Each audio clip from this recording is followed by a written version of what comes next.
Finance minister Nirmala Sitharaman ने parliament में budget present कर दिया है और इस दौरान उन्होंने इनकम टैक्स को लेकर बड़ी अनाउंसमेंट की है। नई टैक्स व्यवस्था में स्टैंडर्ड डिडक्शन को 50,000 से बढ़ाकर 75,000 रूपए कर दिया गया है और पेंशन पर कटौती सीमा भी 15,000 रूपए से बढ़ाकर 25,000 रूपए कर दी गई है। फाइनेंस मिनिस्टर ने कहा कि इससे करोड़ों करदाताओं को फायदा होगा। इसके अलावा एंजल टैक्स को भी पूरी तरीके से खत्म कर दिया गया है। तो चलिए अब आपको ये बताएंगे भारत में किस तरीके से इनकम टैक्स सिस्टम है। तो दो इनकम टैक्स सिस्टम है, एक है ओल्ड टैक्स रिजीम और एक है new tax regime. New tax regime को 2020 में लागू किया गया था और 2023 में उसमें बदलाव किए गए थे। टैक्स पेयर्स के पास दोनों सिस्टम्स में से किसी एक का चुनाव करने का ऑप्शन अवेलेबल होता है। दोनों इनकम टैक्स सिस्टम में 50,000 रूपए स्टैंडर्ड डिडक्शन की सुविधा है। टैक्स पेयर अगर किसी भी व्यवस्था का चुनाव नहीं करते हैं तो वो खुद ही नए टैक्स रिजीम के अंडर आ जाते हैं बाय डिफॉल्ट। अगर हम पुरानी टैक्स व्यवस्था की बात करें तो पुरानी व्यवस्था में 2.5 लाख रूपए तक इनकम टैक्स फ्री है। 2.5 लाख से 5 लाख रुपए की सालाना इनकम पर 5% का टैक्स लगता है। हालांकि 5 लाख तक की आय वाले लोग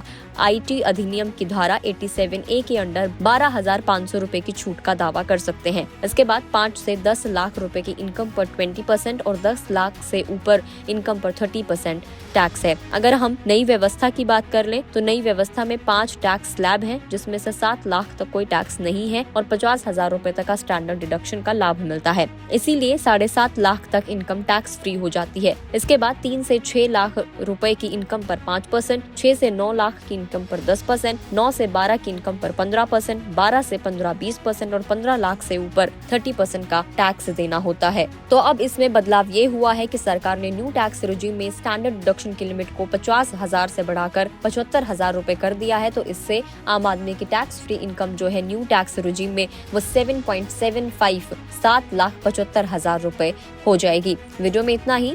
मोदी सरकार का ये कदम आपको कैसा लगा कमेंट करके जरूर बताएं। अगर आप इस वीडियो को फेसबुक पर देख रहे हैं तो फेसबुक पेज को लाइक करें। यूट्यूब पर देख रहे हैं तो गुड रिटर्न्स के यूट्यूब चैनल को सब्सक्राइब करना ना भूलें और साथ ही बजट का एनालिसिस जानने के लिए आप गुड रिटर्न्स के साथ लाइव जुड़ सकते हैं।